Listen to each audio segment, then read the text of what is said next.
Hi, I'm Bhavani and this is my weekly roundup of general election news. For those of you who don't know me, I'm a mum to two young children. There they are. We're on our way to school. I've also been covering politics as a regional journalist for the last 5 years. I know lots of people in my situation who just haven't got time to keep up what's going on. They're juggling work, kids maybe. So I'm hoping you can watch this maybe over a cup of tea or while the baby's napping and you can be up to date in just a few minutes.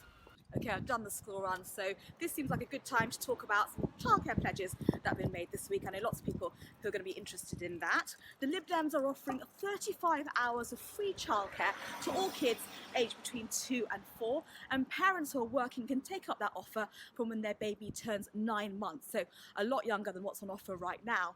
Labour are also pledging 30 hours of free childcare to all 2 and 4-year-olds, and so both parties are offering more than what's available right now for working parents. At the moment, all children from the age of 3 can get 15 hours free childcare and 30 hours free if both parents are working. And the 30 hours policy was introduced under David Cameron, under the Conservatives. So in the last week, Parliament was dissolved and the election period officially kicked off.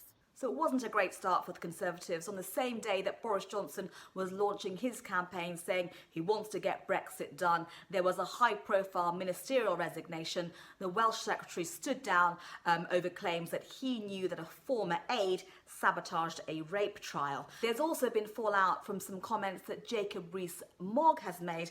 He's the leader of the Commons. He said it would have been common sense for those in the Grenfell Tower fire to have ignored the fire brigade and fled the building. 72 people died in that fire, and what he said has upset a lot of people. He has since apologised, but some commentators believe that his comments may still damage the Tories.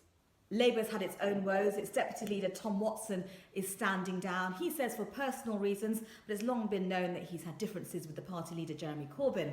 Another long-serving Labour MP, Ian Austin, has said that Jeremy Corbyn is unfit to be Prime Minister, and he's actually advised Labour voters to vote for Boris Johnson in this election. Oh God, the kids are home. I'm going to have to do this on the fly.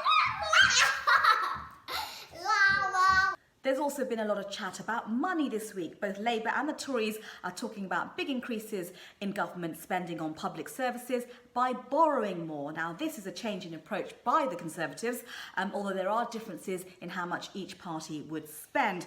The Chancellor, Sajid Javid, has promised an extra 20 billion per year over the next 5 years, while Labour are pledging 150 billion over that period, as well as an extra 250 billion in a green transformation fund. So what's been going on with the other parties?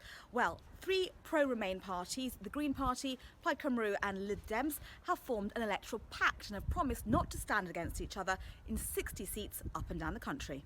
Another pro-Remain party, the Scottish National Party, also launched its campaign this week. I was reporting on this on Friday. It's the 3rd largest party at Westminster, and leader Nicola Sturgeon has said that if the SNP holds the balance of power at the next Parliament, she will only work with parties who promise to hold a second referendum on Scottish independence next year. So what about the Leave alliance that the Brexit Party wanted to form with the Tories? Well, Nigel Farage, their leader, seems to have ditched plans to fight the Conservatives in every seat up and down the country. Instead, they'll be targeting Labour seats alone.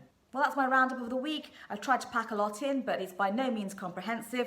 If you've got any questions or want to find out more about something I've said, then please do get in touch.